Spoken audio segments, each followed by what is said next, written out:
अगली मौत किसकी। संजीव अपने दोस्तों राघव और प्रतीक के साथ बियर बार में बैठकर बियर पी रहा था। संजीव आज बहुत खुश लग रहा था। अरे यार, आज की पार्टी में तो मजा आ गया। तुम दोनों दोस्तों के साथ तो मेरी जिंदगी इतनी अच्छी है कि क्या बताओ कितनी अच्छी है। अरे भाई, अब दोस्ती की है तो जीना मरना सब साथ में। हाँ अरे यार सुनो, जल्दी से एक बियर और ऑर्डर करते हैं ना, एक आखिरी, और उसके बाद ये जश्न यहीं खत्म हो जाएगा। अरे हाँ क्यों नहीं। वेटर, जल्दी से 2 बियर की बोतल लेकर आओ। आज मेरे दोस्तों को जश्न मनाना है, क्यों? इतने में वहाँ पर एक बहुत सुंदर लड़की छोटे छोटे कपड़े पहनकर हाथ में बियर की बोतल लेकर उसके पास आती है। ये लीजिए, आपने बियर ऑर्डर की थी ना, मैं लेकर आ गई। क्या बात है यार, इस बार की वेटर तो बड़ी सुंदर है। अब बियर लेकर आई हो तो अपने हाथों से ही पिला दो ना। हाँ क्यों नहीं, जैसा आप बोलोगे मैं वैसा ही करूँगी। क्या बात है यार, अब तो लगता है रोज यहीं आना पड़ेगा। उसके बाद वो लड़की उन तीनों को बियर सर्व कर देती है। पार्टी करने के बाद वो तीनों अपने अपने घर जाते हैं। प्रतीक, संजीव और राघव को उनके घर छोड़कर जैसे ही अकेला अपनी कार में आकर बैठता है तो अचानक उसे एहसास होता है जैसे उसकी कार की पीछे वाली सीट पर कोई बैठा हुआ है। वो तुरंत पीछे मुड़कर देखता है। तुम यहाँ क्या कर रही हो? और तुम मेरी कार में कब आई? अरे तुम तो बार में वेटर थी ना। बस ऐसे ही मेरा दिल कर रहा था आपके साथ आपके घर चलने का, इसलिए मैं आपके साथ चली आई। अरे लेकिन तुम मेरी कार में आई कब? अभी कुछ देर पहले तो यहाँ पर मेरे दोस्त बैठे हुए थे। प्रतीक के इतना बोलते ही उस लड़के का चेहरा खतरनाक तरीके से बदल जाता है। उसकी आंखें पत्थर की तरह सफेद और पूरे शरीर पर नीली नीली नसें उभर आती है। गाड़ी चलाओ, पूरी स्पीड में चलाओ, और अगर तुमने गाड़ी रोकने की कोशिश भी की तो मुझसे बुरा कोई नहीं होगा। डर की वजह से प्रतीक के पसीने छूटने लगते हैं। उसका शरीर बुरी तरह से कांप रहा था। प्रतीक बिना कुछ सोचे समझे कार को फुल स्पीड से चलाना शुरू करता है। चलते चलते वो शहर से दूर एक पहाड़ी पर पहुंच जाता है और सामने अब सिर्फ पहाड़ी का किनारा दिख रहा है, जिसे देख प्रतीक घबराकर अचानक से कार को ब्रेक लगाता है। देखो देखो देखो देखो, मुझे छोड़ दो मुझे। अगर मैंने गाड़ी जरा सी भी आगे बढ़ाई तो हम दोनों नीचे गिरकर मर जाएंगे। ये तो तुम्हें पहले सोचना चाहिए था ना। अब कुछ नहीं हो सकता।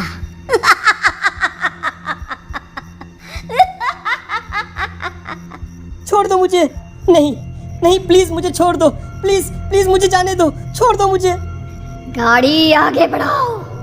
और तभी अचानक से बिना प्रतीक के स्टार्ट किए उनकी कार आगे बढ़ती है और गहरी खाई में गिर जाती है। उसके चीखने की आवाज़ चारों तरफ सुनाई देती है।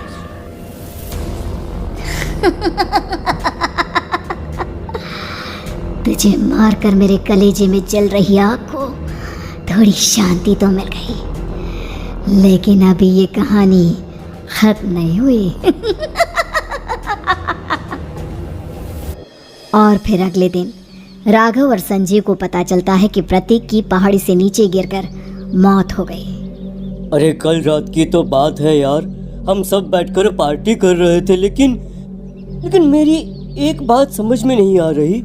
राघव शहर से इतना बाहर उस पहाड़ी पर इतनी रात को क्या करने गया था? अरे यार, वही सोचकर तो मैं भी परेशान हूँ। हम दोनों को छोड़ने के बाद तो वो सीधा अपने घर जाने वाला था, और वो आत्महत्या क्यों करेगा भाई? कल रात तक वो कितना खुश था, हमारे साथ सेलिब्रेट कर रहा था। हाँ, लेकिन पुलिस ने तो यही कहा है कि प्रतीक ने अपनी कार को जानबूझकर पहाड़ी से नीचे गिरा दिया और आत्महत्या कर ली। अरे यार संजीव, मेरी तो कुछ भी समझ में नहीं आ रहा है। चल ठीक है, अब मैं अपने घर जाता हूँ। Okay bye. राघव अपने घर में अकेला था। दोपहर का वक्त था। तभी दरवाजे की घंटी बजी। कौन है? अरे 1 मिनट रुको, अभी आता हूँ। राघव ने जैसे ही दरवाजा खोला उसने देखा कि सामने एक बहुत खूबसूरत लड़की खड़ी हुई है। कौन है आप और यहाँ किससे मिलने आई हैं? देखिए ना, बाहर बारिश शुरू हो गई थी, मेरी गाड़ी खराब हो गई है, आपका घर नजर आया तो सोचा कुछ हेल्प ले लेती हूँ। क्यों नहीं, आइए ना, आइए आइए। मेरे कपड़े पूरे भीग चुके हैं, क्या आपके पास टॉवल मिलेगा प्लीज? राघव अपने बाथरूम से एक टॉवल लाकर उस लड़की को देता है।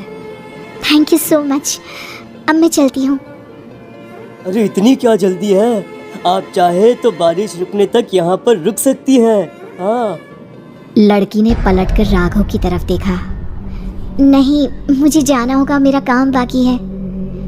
और वो वहां से चली गई। उस लड़की के जाने के बाद राघव अपने बाथरूम में नहाने के लिए गया और जैसे ही उसने बाथरूम में देखा तो उसका टॉवल वहीं पर लटका हुआ था।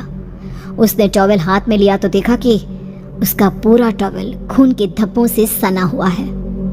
अरे अरे ये क्या, ये टॉवेल तो मैंने उस लड़की को दे दिया था, ये वापस मेरे बाथरूम में कैसे आ गया?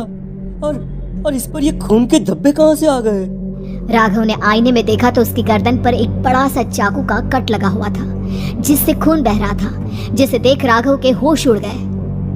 हाँ, अरे ये क्या, मेरी गर्दन इतनी ज्यादा कटी हुई है और मुझे दर्द भी नहीं हो रहा है।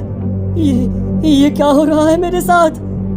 राघव घबराकर बाथरूम से बाहर आया और अपना मोबाइल उठाकर उसने संजीव को फोन लगाया। संजीव जल्दी से मेरे पास आ जाओ, मुझे लगता है कुछ बहुत बड़ी गड़बड़ है, जल्दी आ जाओ। उधर से आवाज आई, लेकिन वो आवाज संजीव की नहीं बल्कि एक लड़की की थी।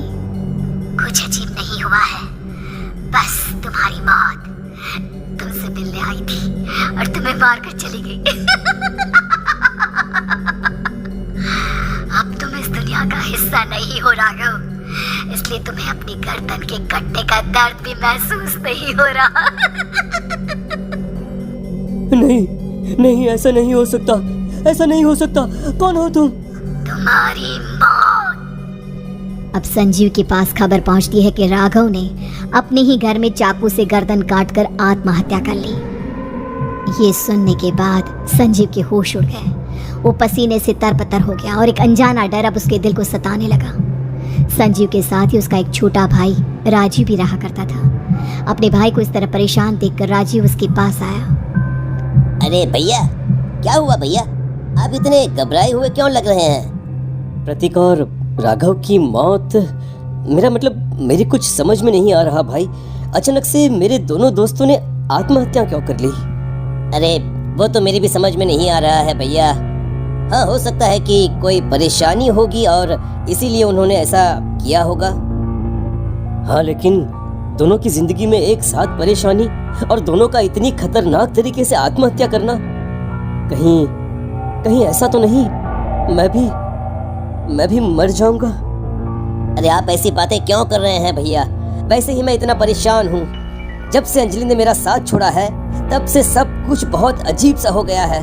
रोज रात को डरावने सपने आते हैं। ऐसा लगता है जैसे अंजलि बार बार मेरे सपनों में आकर मुझे डराने की कोशिश करती है। अंजलि का नाम सुनते ही संजीव की आंखें फट गई और उसके गले में आवाज अटक गई। उसके चेहरे पर घबराहट साफ नजर आ रही थी।